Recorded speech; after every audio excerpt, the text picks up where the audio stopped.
সমুদ্র সৈকতে ঠিক যেভাবে কাঁকড়া ফ্রাই খেয়েছিলাম তার থেকেও বেশি মজা লাগছিল এই কাঁকড়া ফ্রাইগুলা। পাহাড়িদের এই এত মজার মজার খাবার আমি সত্যি বুঝতে পারি নাই যে এত মজা লাগে। আর এই সব খাবারগুলো কোথায় খেয়েছি সেটাই বলবো আজকে। আসসালামু আলাইকুম এভরিওয়ান, সবাই কেমন আছেন? সো আজকে আমি আর রাইসা দুজনে মিলে যাচ্ছিলাম হ্যাবাংয়ে, আমাদের মোহাম্মদপুর হ্যাবাং ব্রাঞ্চে। ওই ব্রাঞ্চে কি আছে সেটাই হচ্ছে আজকে আপনাদের সাথে দেখাবো এবং শেয়ারও করব। তো অনেক দিন ধরে ইচ্ছে ছিল হ্যাবাংয়ে যাওয়ার।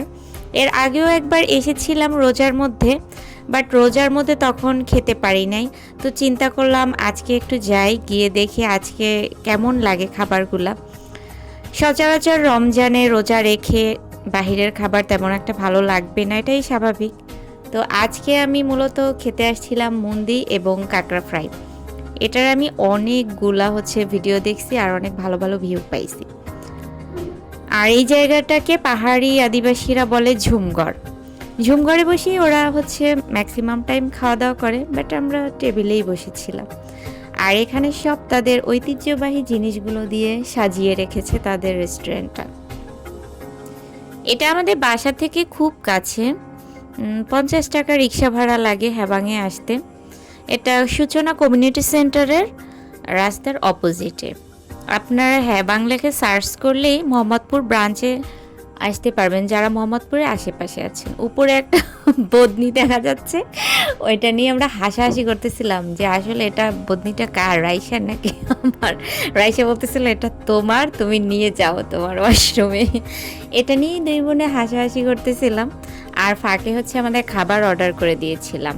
এই যে ফার্স্টেই চলে আসছে আমাদের কাঁকড়া ফ্রাই। আর এই কাঁকড়া ফ্রাইটা এত সুন্দর একটা স্মেল আসতেছিল, আমি স্মেলেই পাগল হয়ে গেছি। তো বিসমিল্লা বলে এক টুকরো খেয়ে নিলাম, দেখলাম ওয়াও, আসলেই অনেক মজার ছিল। ফ্রাইটা এত সুন্দর করে করছে যে একদম কোনো প্রকার কাঁচা কোনো কিছুই ছিল না, একদম পারফেক্টলি ভাজা হয়ে গেছে। আমার ট্রাই করার সাথে সাথে রাইসাও ট্রাই করতেছিল। আমি আবার লাইভে কি যেন বকবক করতেছিলাম, ফাঁকে রাইসা আমারটা সব খেয়ে ফেলতেছিল কাঁকড়াগুলা। আমি ওকে বলছি যে আমি কিন্তু অনেকগুলো পাই নাই, তুমি কম কম খাও। এটা একটু স্পাইসি ছিল। এই ফ্রাইটা আসলে অনেক মজার ছিল, চাইলে আপনারা কিন্তু ট্রাই করতে পারেন। মোহাম্মদপুরের আশেপাশে যারা আছেন একটা রিক্সা নিয়ে সোজা সূচনা কমিউনিটি সেন্টারের সামনে যাবেন, আর রাস্তা পার করলেই দেখবেন হ্যাবাং লেখা, ওইখানে চলে আসবেন। লিফটের মেবি 4-এ। যাই হোক, আমরা একটু লাস্টে ঘুরে ঘুরে দেখতেছিলাম। আর এখন আমরা খাওয়া দাওয়া শেষে নিচে নেমে চলে আসছি। আমরা একটু কেনাকাটাও করব, তো ওই ভিডিওগুলো আর নেওয়া হয় নাই। রাইসার বান্দামি দেখছেন, রাস্তায় বসেও কি করতেছে।